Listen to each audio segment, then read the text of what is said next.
بسم الله الرحمن الرحيم.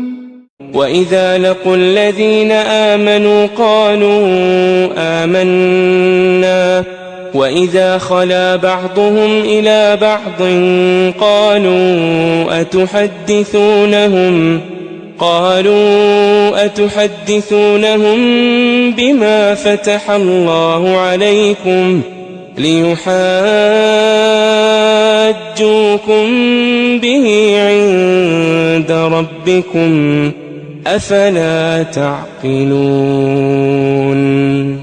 أولا يعلمون أن الله يعلم ما يسرون وما يعلنون ومنهم أميون لا يعلمون الكتاب إلا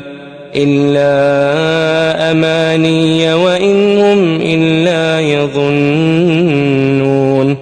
فويل للذين يكتبون الكتاب بأيديهم ثم يقولون هذا من عند الله ليشتروا به ثمنا قليلا فويل لهم مما كتبت أيديهم وويل لهم مما يكسبون وقالوا لن تمسنا النار إلا أياما معدودة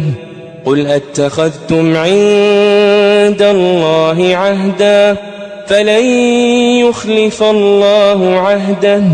أم تقولون على الله ما لا تعلمون بلى من كسب سيئة وأحاطت به خطيئته فأولئك أصحاب النار هم فيها خالدون والذين آمنوا وعملوا الصالحات أولئك أصحاب الجنة هم فيها خالدون وإذ أخذنا ميثاق بني إسرائيل لا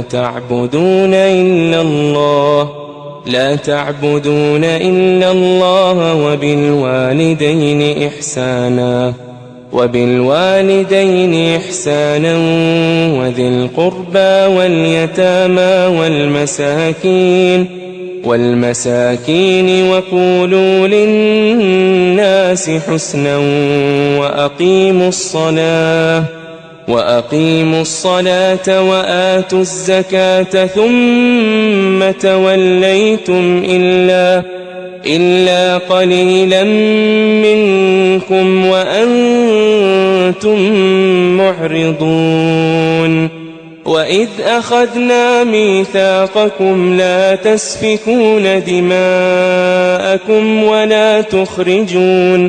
ولا تخرجون أنفسكم من دياركم ثم أقررتم وأنتم تشهدون ثم أنتم هؤلاء تقتلون أنفسكم وتخرجون فريقا منكم من ديارهم تظاهرون عليهم بالإثم والعدوان وإن يأتوكم أسارى تفادوهم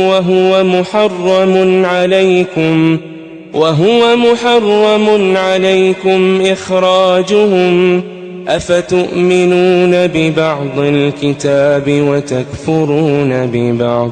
فما جزاء من يفعل ذلك منكم إلا خزي